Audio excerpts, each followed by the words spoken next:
अब आते हैं फरहान साहब, ये बताइएगा कि पाकिस्तान और चीन के हवाले से इस इवेंट को सबसे ज्यादा इंपॉर्टेंट कंसिडर किया जा रहा है। चाइनीज प्रीमियर का यहाँ पे 4 रोज़ा ऑफिशियल दौरा, मतलब दीगर कंट्रीज के अलावा स्पेशल उसको ट्रीट किया भी जा रहा है और है भी फॉर मल्टीपल रीजंस, और उसकी सबसे बड़ी वजह हमारी मौशी स्टेबिलिटी है। आप ऐसा ही सोचते हैं? जी बिल्कुल, ये पाकिस्तान के लिए चीन के वज़ीर आज़म का यहाँ पे होना मैं समझता हूँ कुछ लिहाज से SCO के इनकाद से भी ज़्यादा अहम है।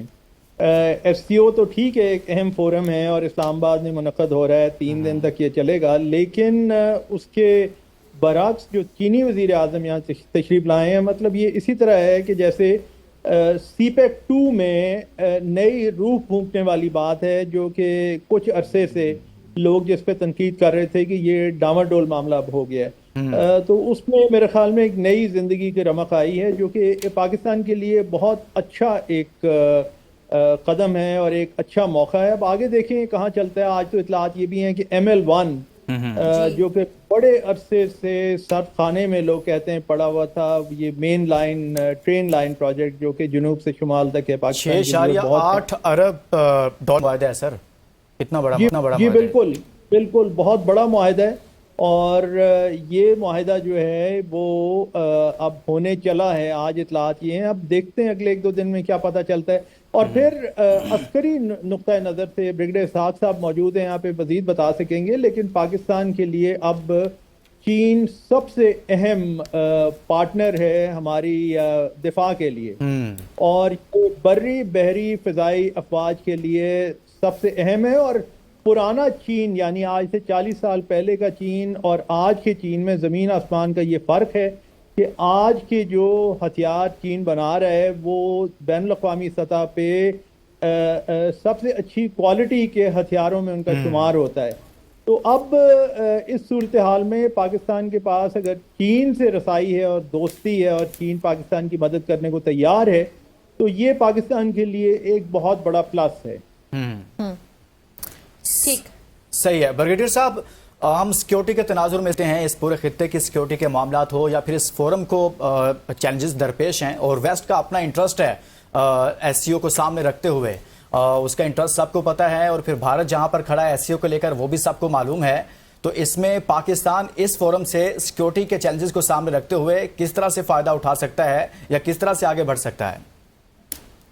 देखिए, इंटरेस्टिंग चीज़ ये है कि सिक्योरिटी में हमारे चैलेंजेस तो बहुत सीरियस हैं, जिसमें सबसे बड़ा चैलेंज हमारा इस वक्त टेररिज्म का है। अनफॉर्चुनेटली 20 साल ये वाले देख लें, 20 साल तकरीबन 2004 से शुरू करते हैं जो हमारे, जिसमें हम टेररिज्म की जंग लड़ रहे हैं, और आने वाले दिन में भी मुझे इसमें कोई रिलीफ होता हुआ नज़र नहीं आ रहा फिलहाल। तो पहले तो हमें ये अंदरूनी इस जंग को ठीक करना पड़ेगा, लड़ना पड़ेगा और सीरियसली इसको देखना पड़ेगा।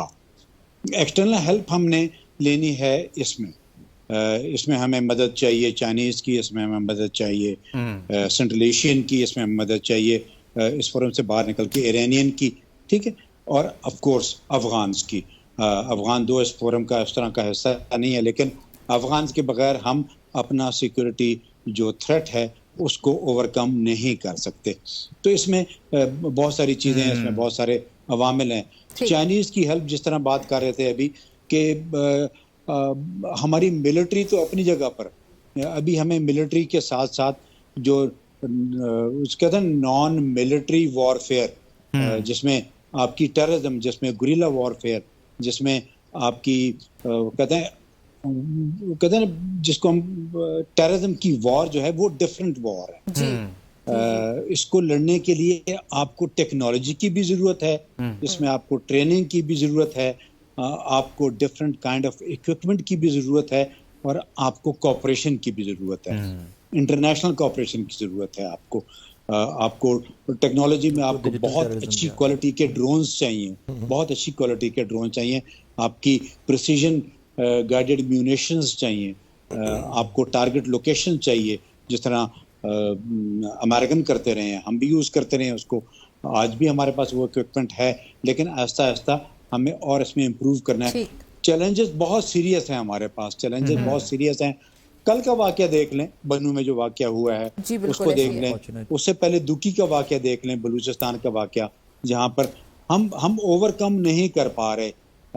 वजूहात क्या है वो एक अलग बहस है, मैं उसमें नहीं जाना चाहता, बिकॉज वो एक बड़ी एक्सटेंडेड डिस्कशन है। जहाँ पे और ब्रिगेडियर आज साहब, हम जी ब्रिगेडियर साहब, जहाँ पे जी। ये सब मसाइल है, वहीं पे ईसाब की तरफ आती हूँ कि ये सब मसाइल भी हैं एक तरफ, और उसमें सबसे बड़ा जो प्रॉब्लम पाकिस्तान को इस वक्त आई थिंक दरपेश है वो पॉलिटिकल इंस्टेबिलिटी का है। लास्ट सेशन में भी हमने ये डिस्कशन की है कि अगर एससीओ के फायदे उठाना चाहता है ना पाकिस्तान, तो ये 2-3 दिन में जो हैपनिंग्स होते हैं उस पे इम्प्लीमेंटेशन के लिए फिर पाकिस्तान का स्ट्रांग बन के सामने आना ज्यादा इंपॉर्टेंट है, और वो तब तक नहीं हो सकता जब घर की सफाई नहीं होगी।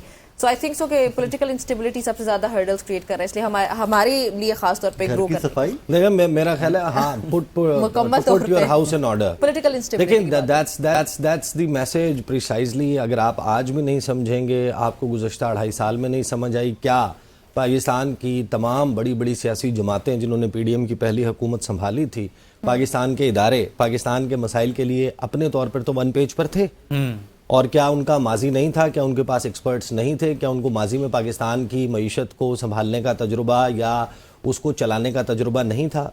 वो सारा का सारा मामला क्यों उस तरीके से सक्सेसफुल नहीं हुआ? उसकी वजह क्या थी? वाहिद चीज़ जो हमें नज़र आ रही थी वो पॉलिटिकल इंस्टेबिलिटी थी।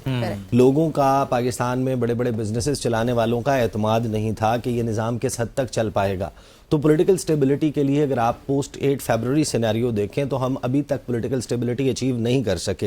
देखिए, जितने भी ममालिक हैं जिन्होंने पाकिस्तान में इन्वेस्टमेंट करनी है, उन्होंने देखें किसी एक शख्स की पॉलिटिकल गुडविल के साथ तो सहारा नहीं लेना।